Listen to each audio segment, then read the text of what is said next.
Seni-seni tu maknanya macam kita kata macam budaya juga lah. Macam seni ni dia macam juga merangkung ni budaya juga. Kita kata kita ni hidup, biarlah kita berjiwa seni, berdarah seni. It is something that adds value to your heritage and to the nature of who you are. Seni adalah satu disiplin. Kalau bahasa Jepunnya, kita panggil kodawari. So, apabila kita nak buat sesuatu tu, kita pastikan ada sesuatu yang mesti ada kepada apa yang kita nak buat tu.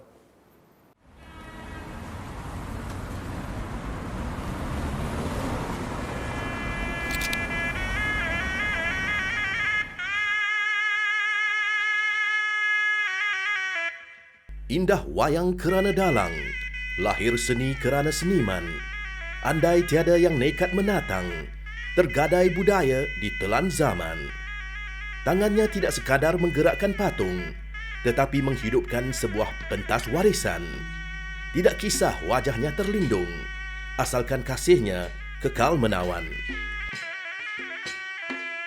Saya berminat kepada wayang kulit ni sebabnya semasa orang tua saya dulu dihantar saya pergi ke sekolah Melayu, sekolah kebangsaan Piah Kelubi. Sebab tu saya bergaul dengan orang Melayu. Tiap-tiap malam, tiap-tiap hari saya selalu berkawan dengan dia. Dia bawa saya pergi tengoklah. Ada di Kek Barat, Mak Ayung, wayang kulit, di Kek itu. Saya tertarik dan berminat kepada wayang kulit. Mula-mula saya berminat kepada patungnya. Tiap-tiap malam saya pergi tengok wayang kulit, saya tengok pada patungnya saja. Tengok daripada patungnya, saya balik saya lukis. Lama-kelamaan tu, ada satu tok wayang tu, dia kata, saya main di sekitar jajaran Pasir Mas Tanah Merah ni, selalu awak ada, dia kata. Bukan duduk tengok kat depan dia, duduk atas panggung. Adakah awak berminat? Kata saya ni memang berminat. Semasa tu umur saya lebih kurang 9 ke 10 tahun lah. Selepas tu dia kata kalau awak minat pada wayang kulit, lebih baik awak belajar dia punya muzik dulu. Lepas tu dia ajar saya main muzik daripada bawah lah. Kita kata daripada bawah dia palu kesi. Dia naik atas sikit, dia palu canang. Lepas canang dia palu gedombak, palu gendang, dia geduk, dia palu gong. Itulah. Sebabnya yang saya tak bolehnya serunai. Serunai sebab dia melibatkan nafas. Kita tak boleh bagi nafas. Lepas tu saya pun main muzik, semua boleh main muzik. Dia pun bagi saya cuba untuk dalam muda. Lepas tu kelama-kelamaan tu saya semakin hari semakin jauh sampai ke luar negara lah. Negara-negara yang saya pergi buat persembahan kulit, Indonesia, Singapura, Thailand, Taiwan, Perancis. Itulah tempat-tempat yang saya boleh katakan sudah 2-3 kali pergilah. Sebabnya itu pun boleh jadi pesanan orang tua-tua saya dulu. Dia kata awak nak main wayang kulit biarlah pergi jauh ataupun biarlah nama Soho. Jangan kata nak main bagai Tok Lalang ni sampai separuh jalan. Itulah sebabnya saya berusaha juga. Saya upaya saya sampai ke hari ini.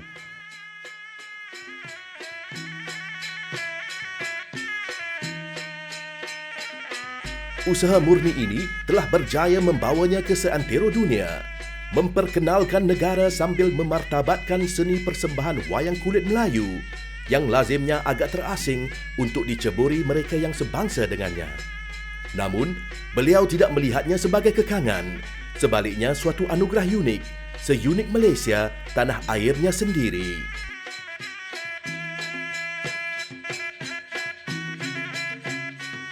Orang Cina boleh pengaruh budaya orang Melayu. Sebab wayang kulit ni dia orang Melayu. Saya ni berminat pada wayang kulit. Sebab wayang kulit ini dia bukan saja sekadar hiburan, tapi wayang kulit ini boleh menyampaikan misi. Boleh cerita apa yang terjadi, boleh nasihat kepada orang muda-muda. Mana kita di samping main cerita tu kita adalah macam ada lawak jenaka dia macam Wak Long, Wak Yo, Pok Dogo, Said. tamat tu. Dia selalu bercakap tu tentang keadaan semasa. Oh, mau tak pehel lah. Benui-nui kecek siye. Kita rakyat negara ni kak. Oi kata biarlah kecek sama-sama kita ni kak. Kecek nayu. Puk Malay. Puk Malay. Puk Malay ni. Menui-nui ni. Nik-noi kedai. Dia wayang kulit ni, Tok Dalang ni sebagai peranan dia, sebagai dia macam kita pengarah kalau buat berlakon dia sebagai pengarah. Dialah yang buat dialog, dialah yang berlakon. Maknanya semua di atas satu Tok Dalang tu dia boleh bermacam-macam dia buat. Sebabnya kalau kita nak menjadikan seorang Tok Dalang ni, kita kena belajar dulu di segi nada suara. Sebab nada suara ni dia ada mengikut patung lah. Kalau patung ada 10 lah nada suara ni.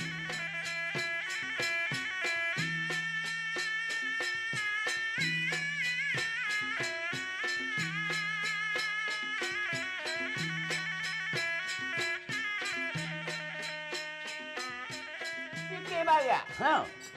Boleh kau terah boleh selagu dua? Tak boleh terah. Nak terah boleh kena bayar dulu. Dia kena bayar dulu baru boleh dengar. Kalau tak bayar dulu banyak dah pun tipu demo. Mai keluar melau kelik dekat terima kasih. Siap tak boleh. Memang tahu kau duk jalan weh amat. Jalan weh aku dua kali sehari je pergi. Dia duduk mana? No, kat kali Jepun. Bayuk macam tu. Antara perasuh bak berapa 5 saudara. Alah nak gaduh jumpa dengan anak mas kerja sama kecil kan dia dah sikit jalan. Dia cabaran sebagai Tok Dalang ni dia ada banyak. Sebabnya terutama sekali kita nak jadi Tok Dalang ni kita kena patung, dan patung dia tidak boleh tukar. Kalau sirama lah dia. Kalau botol mahajawana lah dia. Kalau buat dagang ke warung kita tidak perlu tukar nama. Dia boleh tukar tempat duduk dia. Macam sebelah kanan, sebelah Seri-Rama. Sebelah kiri, sebelah watak Mahajawana. Sebab sebelah cabangnya kita tak boleh tukar. Kalau kita tukar, maknanya kita tengok tu dia mana dia kata Tok Dalang ni belum memahir lagi. Sebab itulah kita kena berhati-hati. Bila kita nak buat persembahan, kita kena berhati-hati. Takutnya, terutama sekali ceritanya, yang kedua pula di segi watak-watak dia tidak boleh tukar. Sikap prihatin ini jugalah yang membuatkan beliau merasakan bahawa mungkin sudah tiba masanya untuk berundur, sejajar dengan usianya yang semakin bertambah, sambil memberi laluan kepada mereka yang lebih muda. Saya dalam tahun 2000 lagi, saya ingat saya nak pencen dah. Barang-barang saya ada saya jual, patung-patung saya pun saya serah kepada muzium. Saya nak berpencen dah. Tapi oleh kerana pembitaan terlalu banyak, terutama sekali pembitaan daripada luar negeri, dia kata bahawasanya sekiranya awak tiada lagi bermain wayang kulit, seperti juga 10 orang Tok Dalang yang hilang. Bermaknanya sebabnya kita satu lagi kita orang pelik dia kata macam mana dia kata orang Cina mau yang kulit, adakah dia tidak bercakap Cina, bercakap Hokkien ke? Mana tu lah sebabnya penonton-penonton dia nak pergi saksi sendiri. Bahasanya seorang Tok Dalang Cina boleh bermain kulit. Minat dan kewibawaannya dalam seni Melayu ini tidak hanya terbatas kepada wayang kulit semata-mata, malah turut menjangkau pelbagai jenis seni persembahan daripada rumpun budaya yang lain. Kelebihan saya, orang selalu bercakap kelebihan saya, sebab saya dalam wayang kulit bukan sekat saya main wayang kulit saya. Saya masuk dalam wayang kulit tu berbagai-bagai budaya. Saya ada masuk Mak Yung, saya menyanyi Mak Yung. Saya ada masuk di Dikir Barat, saya menyanyi Dikir Barat. Saya menyanyi Siam, Rambung. Kadang-kadang tu ada sempat dia suruh saya menyanyi lagu Hindustan. Saya boleh nyanyi lagu Hindustan. Sebab itulah kelebihan saya boleh berbagai-bagai bangsa.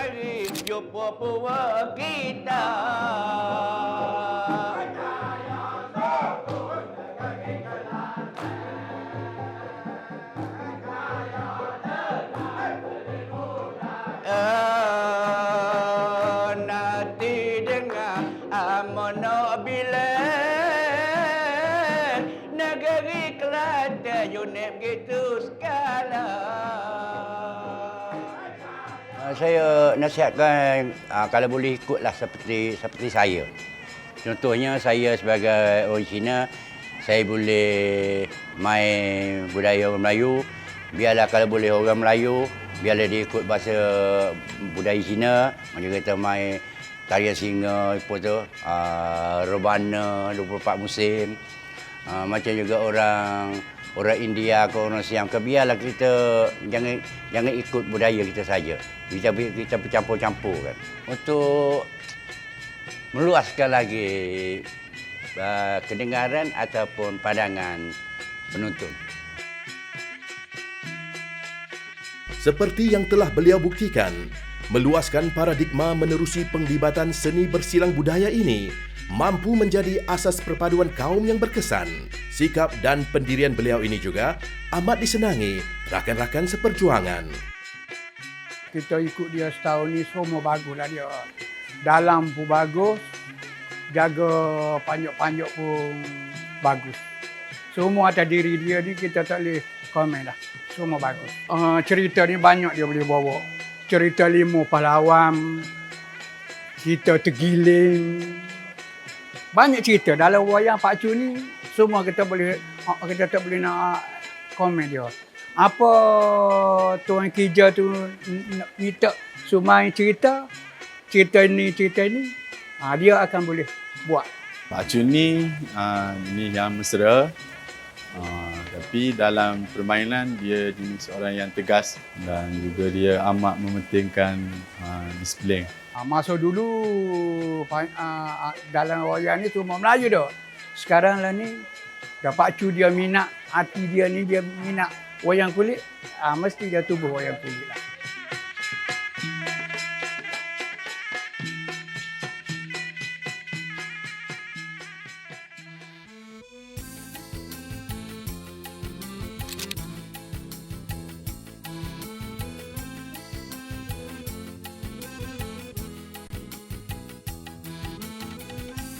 Seperti seni persembahan, seni busana dan pemakaian Melayu juga kaya dengan rona-rona sulaman dan anyaman yang membentuk kepribadian bangsa itu sendiri. Di Malaysia, kita bertuah kerana dikurniai seorang insan unik lagi berdedikasi dalam memelihara dan memulihara keindahan fabrik dan tekstil Melayu ini agar ia terus utuh gemalai di bawah payu peredaran zaman. Malay textiles requires more attention, and that's where I put my whole heart and soul into unraveling its beauty and secrets. So I want to share that with a lot of people, and the textiles reveal it. That's why I like Malay textiles. I started collecting in 2014, unexpectedly, because I was shown a textile, and that textile was Malay, but it looked so much like Cambodian textiles. So after that textile I collected, I wanted to find similar examples, and I found them. Then I bought more. So after 8 years, I ended up with 5,000 kain, 5,000 pieces. My collecting is based on over 50 years of textile collecting experience. I didn't jump into Malay textiles all of a sudden. And all the textiles are related to stories that tell of the connection of different kingdoms of the Malay world that make the Malay world so interesting. Corak di atas tekstil ini ibarat peta-peta lama yang menghubungkan keindahan diaspora alam Melayu pada suatu ketika dahulu. Tatkala melihat kerincian corak ini, kita seolah-olah dibawa pulang ke alam lama yang mengembalikan semula nostalgia dan keindahan cara hidup nenek moyang kita pada ketika itu. Yeah, Malay textile history is very interesting because it's like Malay people. Malay people are interesting is because they come from so many places and they're all so mixed. For example, I have Malay friends who have Chinese ancestry, Champa ancestry, Javanese ancestry, and they have so many stories to tell. The textiles are exactly the same. So you see actually through the textiles, the trade connections in this area.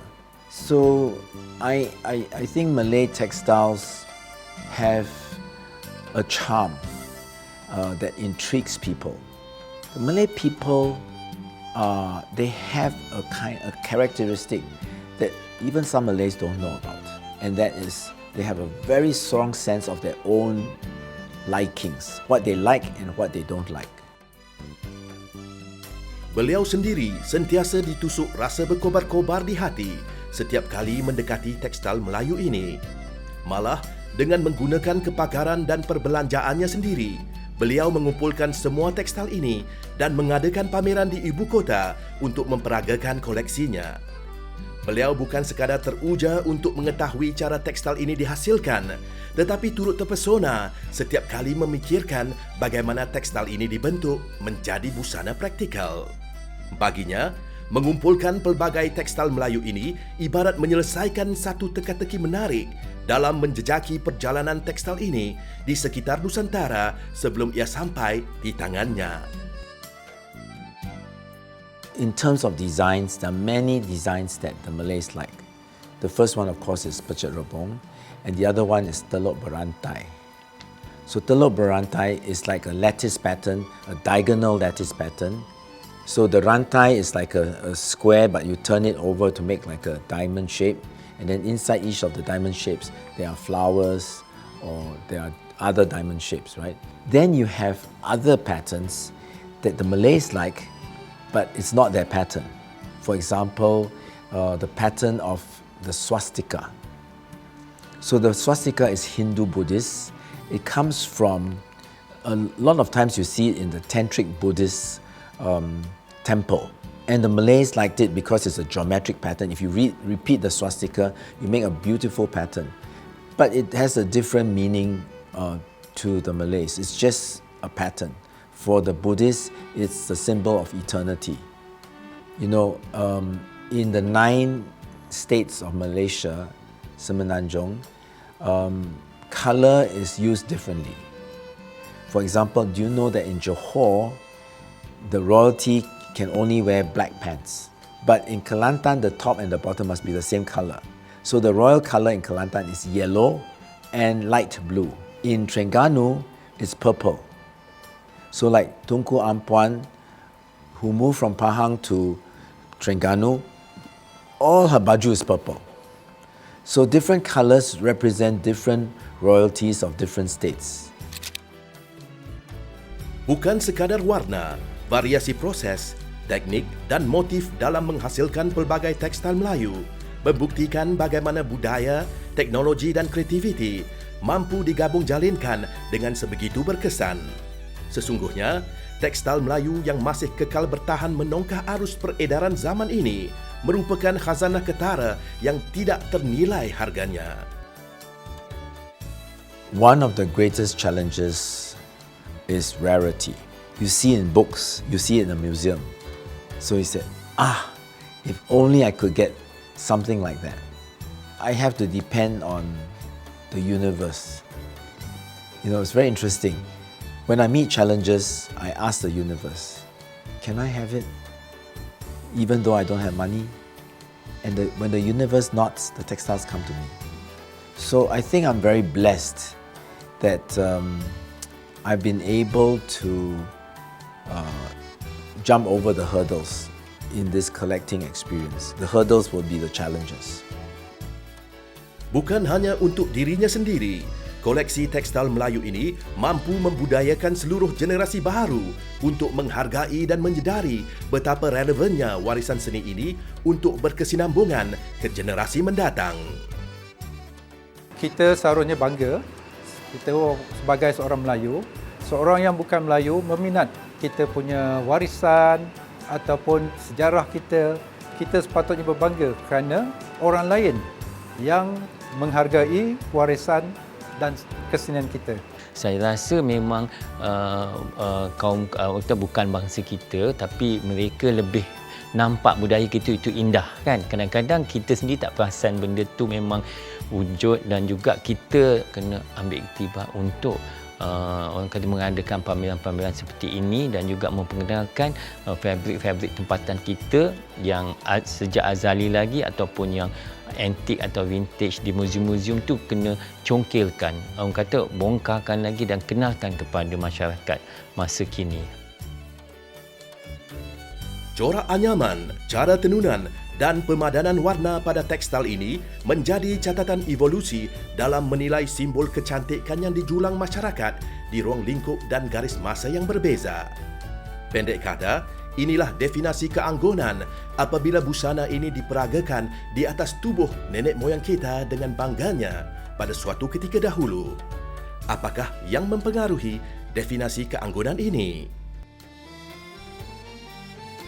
In Malay textiles, you don't have many very old textiles. Most of them date around 60 to 100 years only. And the textiles that are the older ones tend to be Indian, from India. So this piece is from Gujarat, India, but it was found in Palembang. So Palembang is a Malay region. So why was it in Palembang? Is because the Malays love this kind of textiles. In fact, the pattern you cannot find in India. So it's probably the Cara Melayu taste that demanded for these textiles. Why did I put it in my collection even though it's Indian? Because it influenced the patterns of the Malay lima. And this is actually a print. In the old days, these were actually double ikat. They call it patola, or in Malay it's called cindai, kain cindai. And only the Indians could weave it. Right? So this one is the kain cindai, which is a silk double ikat, and this one is the cotton. They had a print. And why did they make cotton prints? So that the Malays who liked the design used it. And another reason for the holes is not because of deterioration, because of the magic. So why magical cloths have holes? It is rumored that when some people are sick, they pull out the benang, the threads from the cindai, and they mix it with water, and they drink it to cure the illness because of the magical power. Kesimpulannya, sejak dahulu lagi, tekstil bukan sekadar kanvas untuk melindungi tubuh semata-mata. Keterbukaan untuk menerima seni dan budaya serantau, ekoran daripada kepesatan perdagangan di alam Melayu, banyak mempengaruhi tata busana yang dikenakan masyarakat setempat. Mutu kreativiti dan kesempurnaan penghasilan tetap menjadi keutamaan, walaupun bahan dan corak tekstil ini tidak semestinya berasal dalam kalangan budaya Melayu asli itu sendiri. So this is one of my favorite textiles in my collection. And why is it my favorite? If you look at it, it's a geometric pattern, and it actually looks like a block print. But when you look at it more carefully, all these lines, which are supposed to be straight, are slightly slanted or wavy. It shows that the whole thing is done by hand. So why would you go to the trouble of doing something by hand when you could have actually done it by block?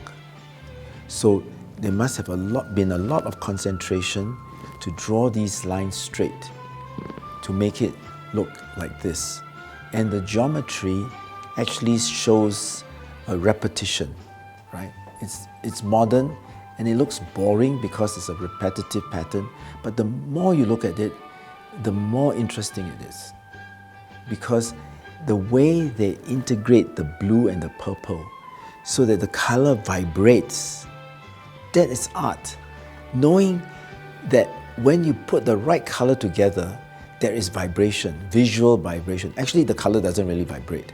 But when you look at it, you know, the purple and the blue interact in such a way that it's like trembling. So it gives a sense of surface excitement, surface movement to the cloth. So if the artist could understand it, they were not just doing things by habit. They were creating something that they knew was visually exciting. And that resonates with me, and that's why I like it.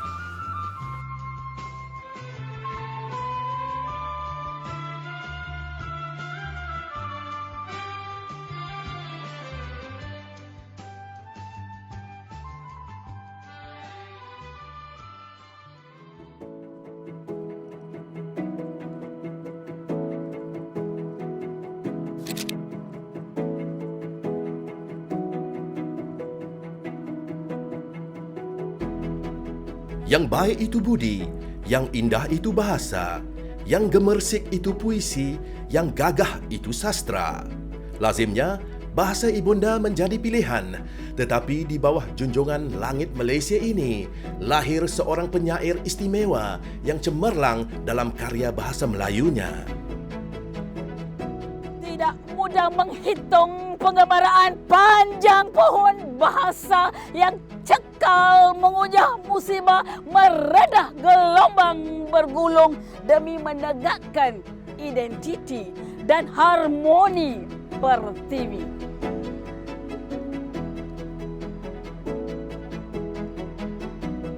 Saya mula menceburkan diri dalam bidang penulisan kreatif pada akhir dekad 1990-an, lebih kepada yang puisi Melayu, dan insan yang berjasa menyuntik inspirasi dalam diri saya untuk menjadi seorang penyair, sastrawan negara Datuk Ahmad Kamal bin Abdullah, atau lebih dikenali sebagai Kemalak.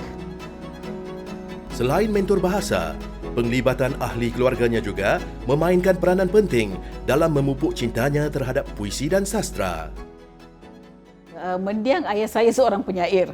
Jadi yang membezakan antara mendiang ayah saya dengan saya cuma bahasa, tetapi minat untuk membaca memang daripada ayah lah, sebab saya sentiasa memerhatikan sewaktu usia saya 4 tahun, 5 tahun, okey, ayah duduk dan mencipta sesuatu pada kertas.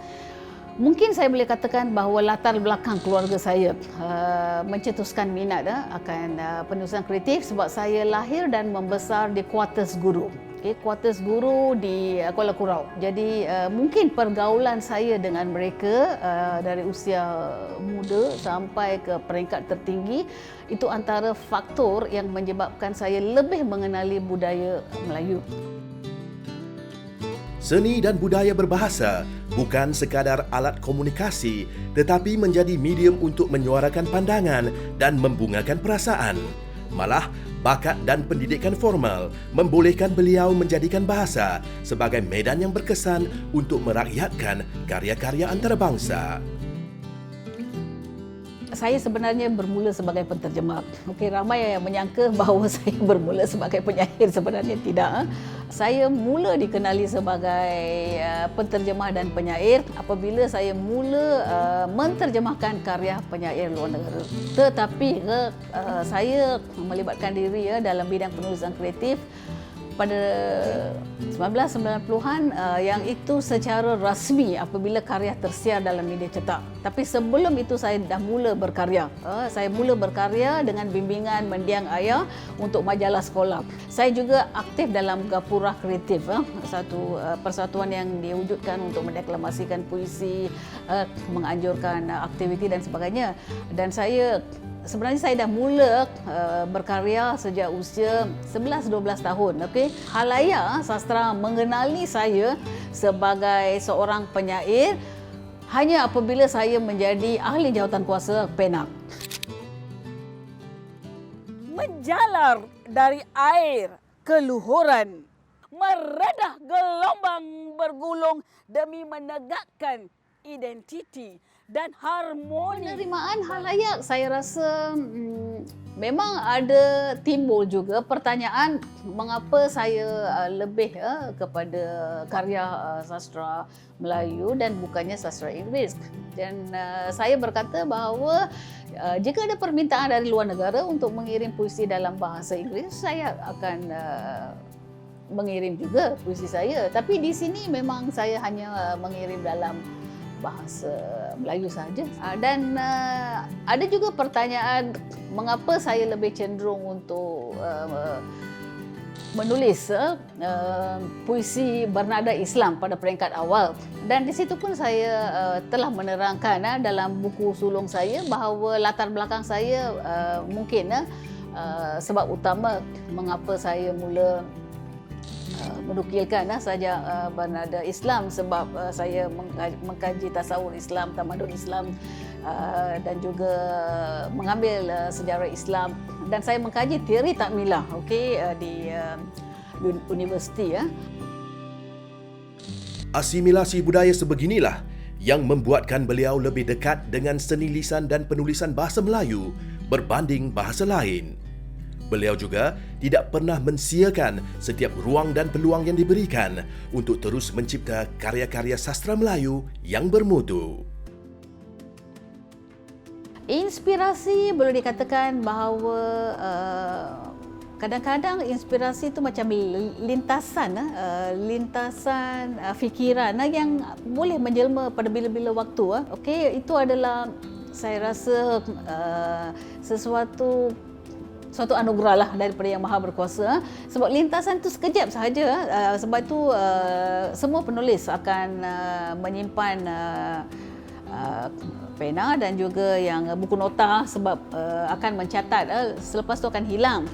Tapi saya sentiasa mencipta puisi pada waktu dini hari. Itu waktu yang memang saya rasa saya dekat dengan pencipta alam semesta. Sebab pertama, waktu tu memang sepi, tiada gangguan daripada sesiapa. Yang kedua, tenteram. Dan yang ketiga, saya rasa ketika tu ilham memang akan turun. Dan saya dah melihat banyak kali kebanyakan puisi yang saya cipta pada waktu dini hari, kebanyakan telah memenangi anugerah dan hadiah. Jadi saya rasa mungkin ada sesuatu yang membantu saya lah, ada tangan-tangan yang membantu saya dalam mencipta. Jadi sebab tu itu menjadi pilihan waktu yang sesuai bagi saya, sama ada untuk mencipta atau memurnikan puisi. Sebab masa tu ilham memang mengalir secara semula jadilah berbanding dengan waktu lain. Sesi menulis mungkin sunyi dan menyendiri, tapi apabila puisi itu sudah dimuktamadkan, seorang penyair mendambakan pentasnya, kerana bait-bait kata ini memerlukan suara untuk menggetarkan rasa. Dan di arena sastra sebeginilah, beliau berkumpul bersama rakan taulan untuk berkongsi karya dan ketokohan. Saya meminati nukilan semua individu, sebab itu adalah sesuatu yang lahir dari dalam diri mereka, dan setiap penyair ada kelainan tersendiri sebab ada idiosinkrosi sendiri dalam penciptaan puisi. Namun demikian, saya lebih meminati puisi-puisi Hamzah Fansuri, sebab puisi-puisi itu membawa makna berlapis-lapis. Kalau diserahkan kepada 20 orang, 20 orang akan memberikan tafsiran yang berbeza, dan agak sukar untuk menyediakan satu puisi yang ada makna berlapis. Dan kalau di Malaysia, yang dekat dengan jiwa saya ialah puisi-puisi mentor saya, cikgu saya, almarhum Ahmad Kamal bin Abdullah, atau lebih dikenali sebagai Kemala. Mengapa? Walaupun Kemala banyak mencipta puisi Islamik, tetapi dalam puisi Islamik itu menjadikan manusia itu seorang yang akan insaf akan kehidupan di dunia ni. Itu yang menyebabkan saya memang gemar membaca puisi-puisi Kemala. Macam contoh, judul puisi itu pun sudah macam menambat hati saya untuk membaca, macam Pelabuhan Putih. Pelabuhan Putih ni, pelabuhan tu boleh diumpamakan sebagai destinasi terakhir seorang insan. Sebagaimana kita akan bertemu dengan Maha Pencipta, kapal pun akan berlabuh di pelabuhan. Okey, dan mengapa putih? Sebab itu adalah simbol dalam puisi. Putih tu kita sinonimkan dengan sesuatu yang murni, yang suci. Bayi lahir ke dunia ni pun kita gunakan lampen putih kan. Apabila seseorang tu sudah meninggal dunia pun okey, yang kain kapan tu berwarna putih kan. Jadi harapan bahawa destinasi terakhir itu adalah suci. Dan seperti kesucian untuk berkarya, ia harus bermula dengan niat, diiringi usaha jatuh bangun berterusan dan diakhiri dengan doa serta harapan. Bukan wang ringgit dan puji sanjungan yang didambakan. Cukuplah sekadar memartabatkan keluhuran bahasa Pertiwi sebagai penghargaan tertinggi, wahai bumi bertuah yang dipijak selama ini. Wahai anak-anak merdeka, pernahkah anda tenung atau merenung rahsia terkurung di sebalik pohon hijau yang menghijau wajah Malaysia? Terhimpun sejuta rahsia di sebalik pohon yang melambai martabat berdaulat, menjalar dari air keluhuran, merimbun dari bajah keyakinan, menyubur makmur sebuah gagasan bernama perpaduan. Dr. Raja Rajaswari ini saya dapati dia adalah satu contoh rakyat Malaysia dari bangsa India, fasih bahasa Tamil, bahasa Inggeris dan menguasai bahasa Melayu dengan baik. Ini satu contoh yang baik yang kita kan satu keluarga Malaysia contoh yang macam ini. Dan dia pun pandai membawa diri supaya dia dapat memainkan peranan penting untuk mementabatkan bahasa Melayu bersama terlibat. Jadi beliau saya kagum jadi selalu minta pandangan pada kita, ikut dia macam guru secara tak rasmi informal, dan segala program-program gabungan Polis Nasional Malaysia kami undang dia. Begitu juga Dewan Bahasa dan Pustaka menggunakan kepakaran dia. Fasih berbahasa Melayu, boleh bercakap dan sebagainya. Jadi contoh tokoh-tokoh macam ini lah patut kita gunakan, ataupun terutama Dewan Bahasa ataupun beberapa institusi lain, supaya menunjukkan kepada orang ramai bahawa sastra Melayu bukan untuk Melayu saja. Sastra Melayu, budaya Melayu ini untuk semua kaum.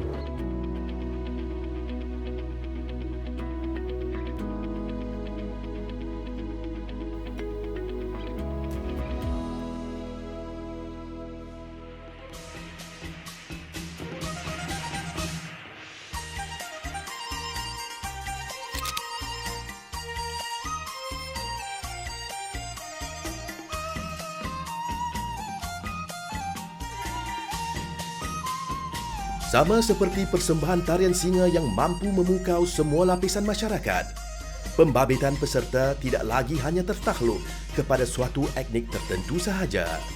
Seiring dengan keterangkuman budaya Malaysia, persembahan yang berasal dari budaya Cina ini telah berevolusi untuk melibatkan peserta daripada semua kaum di negara kita.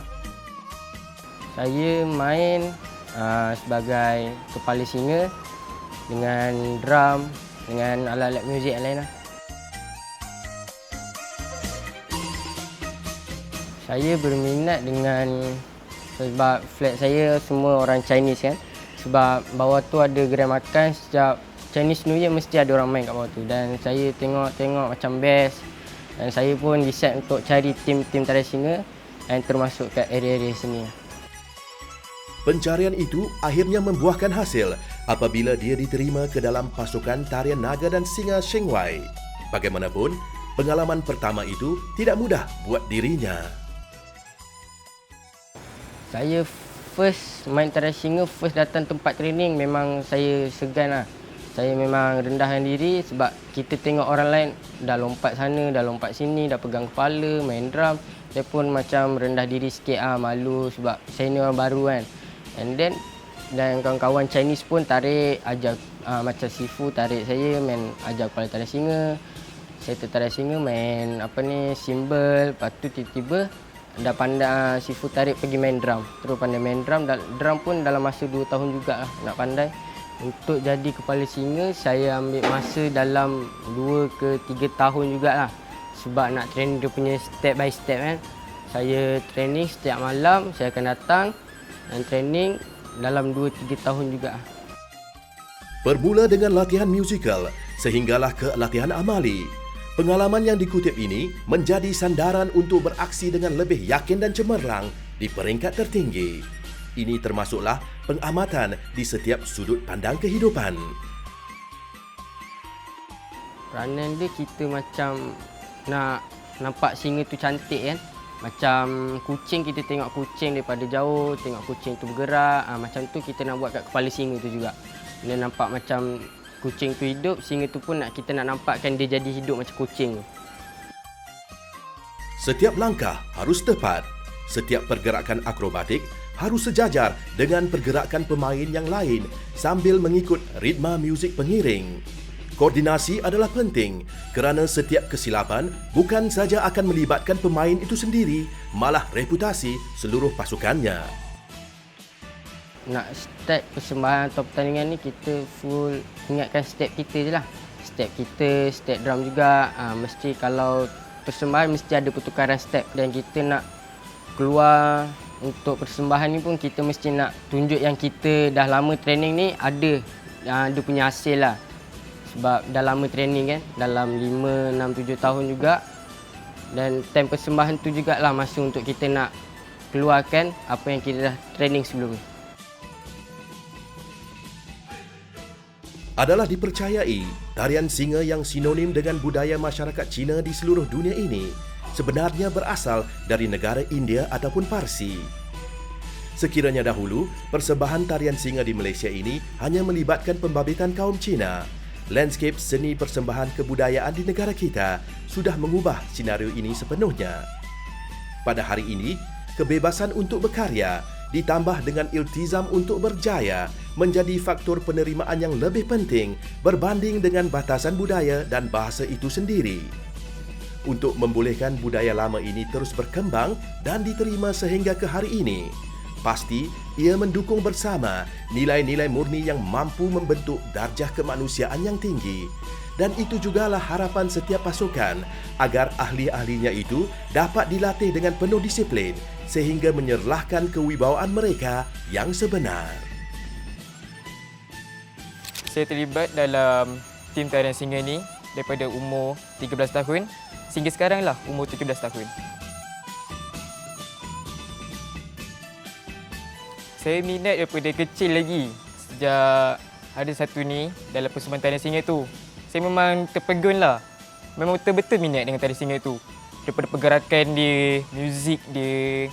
Daripada situ, saya betul-betul sangat nak masuk. Nak sangat mencuburi bidang dalam tarian singa lah. Rasa terujannya itu tidak dibiarkan sebegitu sahaja. Sebaliknya, diteruskan dengan latihan serta pemahaman tentang asal-usul seni persembahan yang sudah dipraktikkan sejak berkurun lamanya lagi. Keunikan tarian singa ni bagi masyarakat orang Cina seperti juga kebudayaan orang Melayu, like macam persilatan, pendidikan-pendidikan yang lain. Tapi dalam tarian singa ni, budaya Cina, mereka ada juga dalam mereka punya kisah-kisah sejarah, buatkan jadi macam kita ingin tahu lagi tentang kebudayaan mereka. Like macam sejarah diorang, kenapa benda ni ada, kenapa perlu ada. And then saya ingin belajar lagi tentang sejarah diorang. Bermula sebagai persembahan kebudayaan, ia telah berevolusi menjadi suatu bentuk pertandingan yang mendapat perhatian di seluruh dunia. Di negara kita sahaja, hampir setiap negeri mempunyai persatuan tarian singa yang tersendiri. Dan Malaysia boleh berbangga sebagai salah satu negara yang konsisten menghasilkan juara pertandingan di peringkat antarabangsa. Dalam tarian singa, kita ada dua jenis, fasan dan hotsan. Pergerakan dia kita nampak macam lembut, tapi ada sentai nampak dia macam betul-betul pergerakan dia. Ada satu lagi pergerakan nampak kasar, nampak ganas, nampak betul-betul singa tu hidup. Like macam contoh haiwan, tapi dalam kebudayaan Cina ni sebagai singa dia.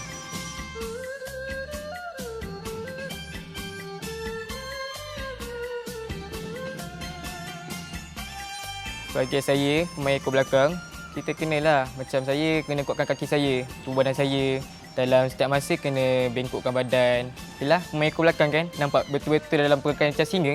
So kita kena macam tarian singa ni bukannya sekadar budaya, tapi more kepada macam sukan juga. Pergerakan tubuh badan, kaki, kena kuatkan kaki, kena kuatkan fizikal.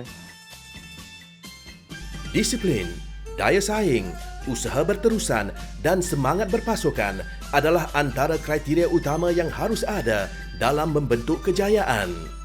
Dan sama seperti kepentingan kepala singa dalam menerajui persembahan tarian singa itu sendiri, sesebuah pasukan yang berjaya itu harus dikemudikan oleh barisan kepemimpinan yang bervisi.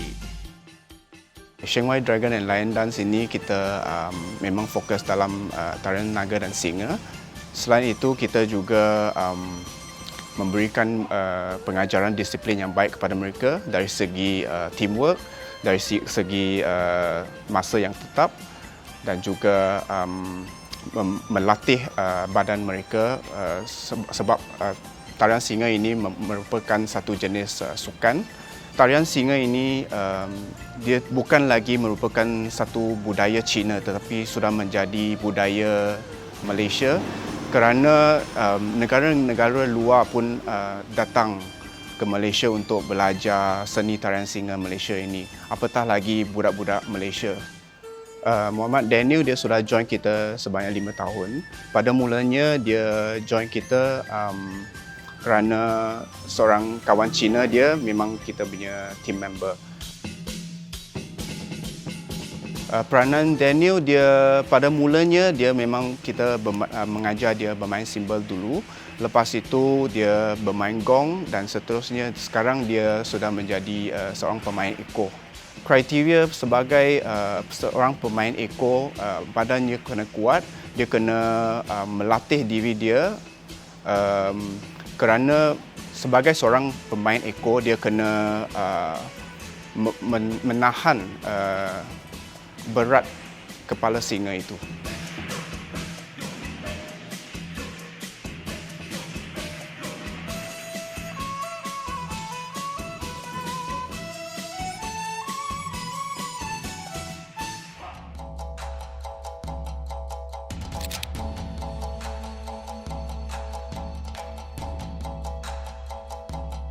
Apabila berbicara tentang kungfu, bayangan pertama yang terlakar di minda kita mungkin adalah ketangkasan aksi pelakon lagak ngeri yang terdapat di dalam filem-filem Cina. Di Malaysia, senarionya mungkin lebih unik dan menarik lagi. Seni bela diri Wing Chun ni diasaskan oleh seorang biarawati dari Shaolin Temple yang bernama Eng Wing. Dan nama Wing Chun tu sendiri datangnya daripada anak murid dia yang bernama Yin Wing Chun yang telah mempelajari seni ini daripada Eng Wing bersama-sama dengan bapanya bernama Yim Sek.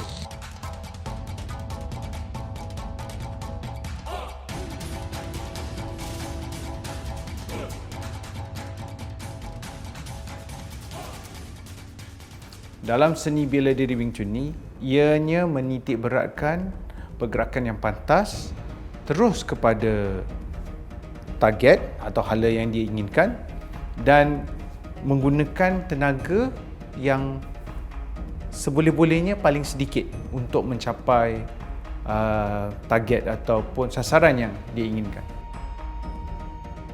Sama seperti seni bela diri yang lain, Wing Chun juga mempunyai pecahan gaya, pendekatan dan pengkhususan yang berlainan. Perbezaan yang terbesar antara Yip Kin Wing Chun dan Yip Man Wing Chun adalah daripada segi silibus.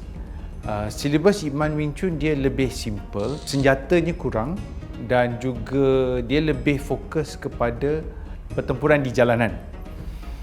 Yip Kin Wing Chun pelajarannya lebih tradisional. Kami mempunyai 18 jenis senjata dengan permainan tangan yang silibusnya lebih besar serta permainan yang lebih tradisional dan juga lebih berbunga.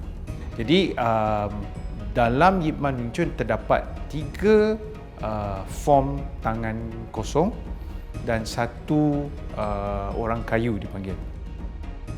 Walau apapun persamaan dan perbezaannya, semua itu tidak mendatangkan sebarang makna tanpa mengambil langkah pertama. Saya telah memasuki perguruan ini pada tahun 1991 di Pudu, dan saya pelajari permainan ni daripada guru saya iaitu Sifu Yip Fuk Choi. Jadi Sifu Yip Fuk Choi ni adalah cucu kepada Sifu Yip Kin. Jadi pada 1991 saya rasa nak belajar seni bela diri untuk mempertahankan diri saya dan membuatkan diri saya lebih confident orang-orang yang suka buli dan sebagainya. Jadi disebabkan tu saya berjumpa arwah bapa saya iaitu seorang guru silat, dan dia cadangkan saya untuk saya mencari seni bela diri dari jenis kungfu. Bersama segenggam keberkatan ayahandanya, beliau terus menongkah arus untuk mencari seorang guru yang sudi berkongsi ilmu. Tapi langkah awalnya itu ternyata tidak mudah. Jadi mula-mula nak belajar dulu, cabaran dan kesukaran yang paling besar adalah bahasa. Pada masa tu sifu saya tidak dapat berbahasa Melayu ataupun berbahasa Inggeris dengan baik. Jadi kami terpaksa guna macam sign language lah. Okey, gerakan tangan apa semua untuk kami memahami sesama sendiri. Berkat usaha berterusan, beliau terus memahiri seni bela diri ini, malah kekal mempraktikkannya di luar negara. Penerimaan pada masa tu sebenarnya tidak ada masalah. Selain daripada saya, ada orang India dan juga ada orang Melayu yang pernah belajar. Sokongan yang diberi adalah amat bagus dan mereka juga menjaga saya sebagai seorang Islam.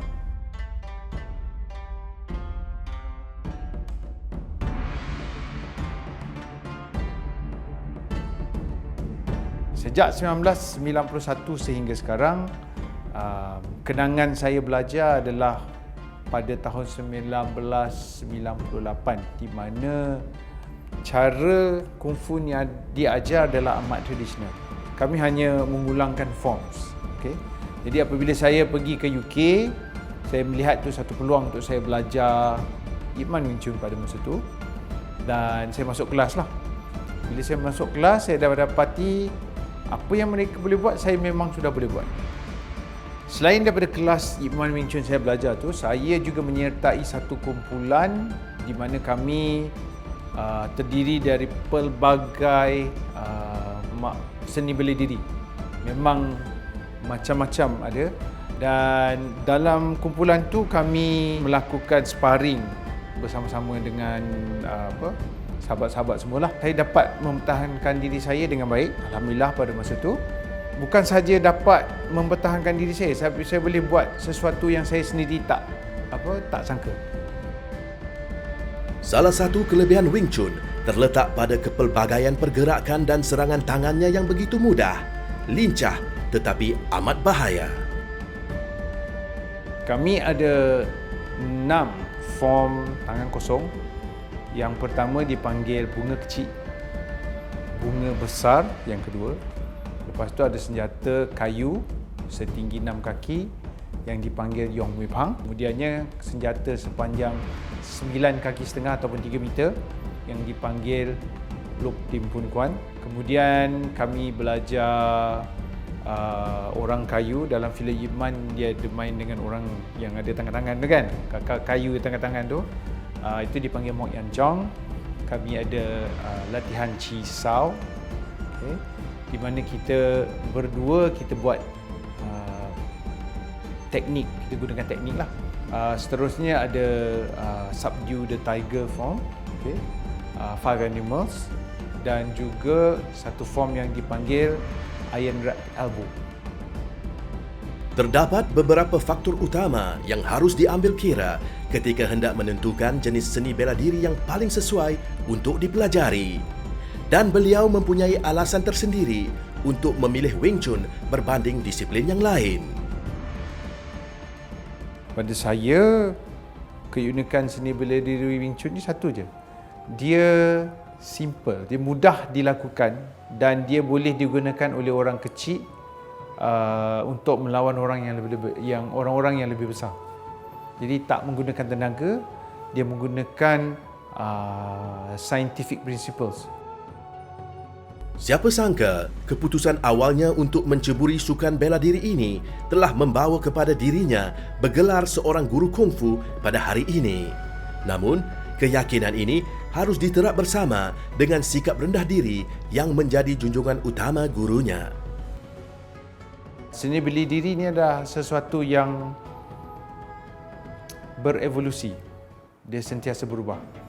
Jadi kalau zaman dulu kita lihat kalau orang sparring, mereka akan menggunakan tangan dan kaki, tumbukan dan tendangan.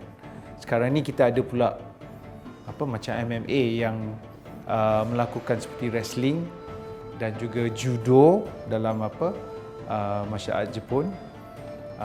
Jadi dia sesuatu yang berevolusi. Jadi saya kena sentiasa mengikuti zaman, kena sentiasa mengetahui bagaimana nak saya gunakan apa yang saya ada, apa yang saya tahu untuk zaman itu. Walau zaman apa sekalipun, ketangkasan dan kelincahan memerlukan kesabaran. Untuk menguasai Wing Chun, seorang pelajar perlu menguasai gaya pergerakan asas terlebih dahulu. Dan ini boleh melibatkan latihan yang sama secara berulang-ulang untuk satu jangka masa yang panjang. Saya mula memahami dengan lebih mendalam apa yang saya ada selepas 20 tahun berlatih. Dan saya memang seboleh-bolehnya akan memastikan saya konsisten. Kalau kita tengok daripada segi masa tu, kebarangkalian besar saya dah berlatih lebih daripada 10,000 jam. Terutamanya dalam basic, dalam latihan asas dan juga latihan-latihan yang awal. Untuk terlibat dalam seni bela diri yang bukan berakar dari budaya asalnya, ia menjadi suatu tanggungjawab yang lebih besar buat dirinya untuk memartabatkannya dengan cara yang tersendiri. Silang budaya pada saya adalah sesuatu yang amat penting dan patut dilakukan oleh semua rakyat Malaysia kalau tanya saya lah.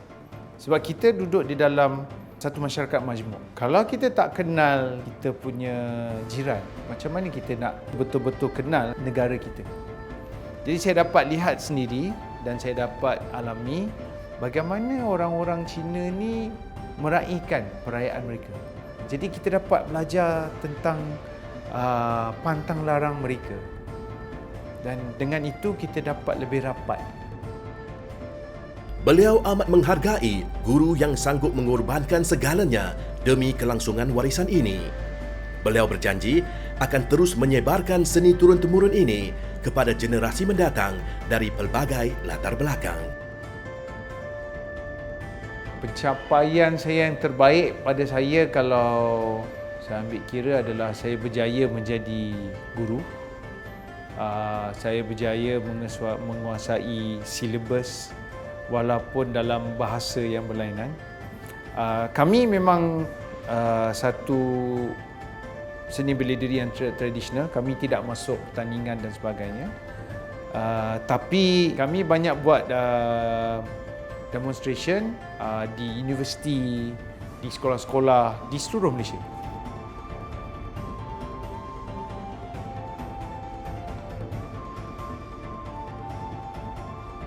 Sesiapa yang nak belajar seni bela diri, sama ada dia Wing Chun ataupun Kung Fu Cina ataupun silat dan sebagainya, pertama sekali carilah guru yang kita rasa sesuai.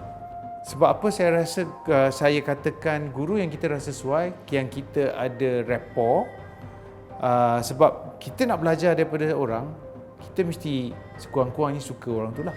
Dan selepas kita belajar, kita mesti berlatih sesungguh-sungguhnya sehingga kita capai apa yang nak.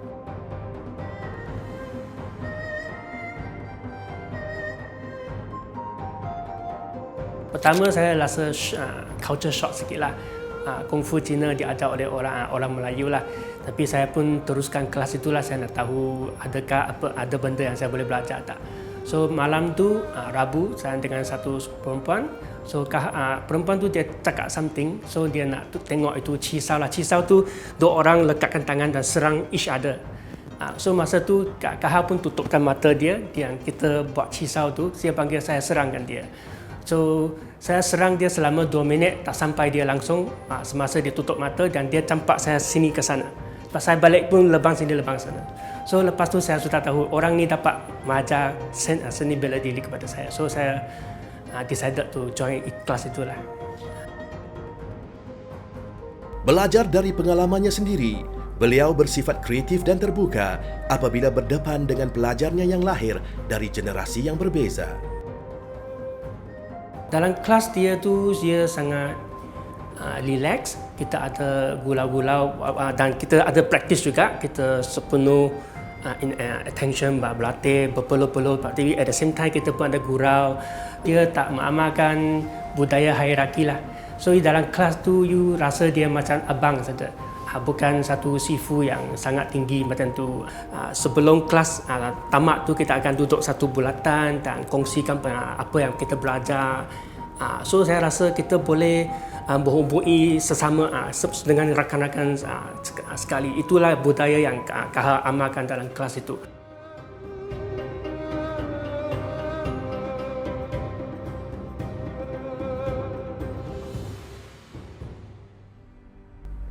Menerusi tekad insan-insan istimewa inilah, kita terus terinspirasi untuk memungkinkan segala yang kita rasa tidak mungkin tercapai sebelum ini. Menerusi penglibatan berterusan insan-insan cekal inilah, seni warisan kita terus berkesinambungan dan dihargai merentasi garis waktu, bangsa dan budaya. Dan menerusi kejayaan insan-insan mithali inilah, kita terus berasa optimistik bahawa perspektif sosial dan hala tuju perpaduan negara kita mampu tercapai menerusi aktiviti seni budaya pelbagai kaum yang diamalkan oleh semua tanpa mengira asal-usul dan keturunan mereka. Sesungguhnya, merekalah yang mengajar kita untuk menjadi anak Malaysia yang selayaknya. Dirgahayu tanah airku.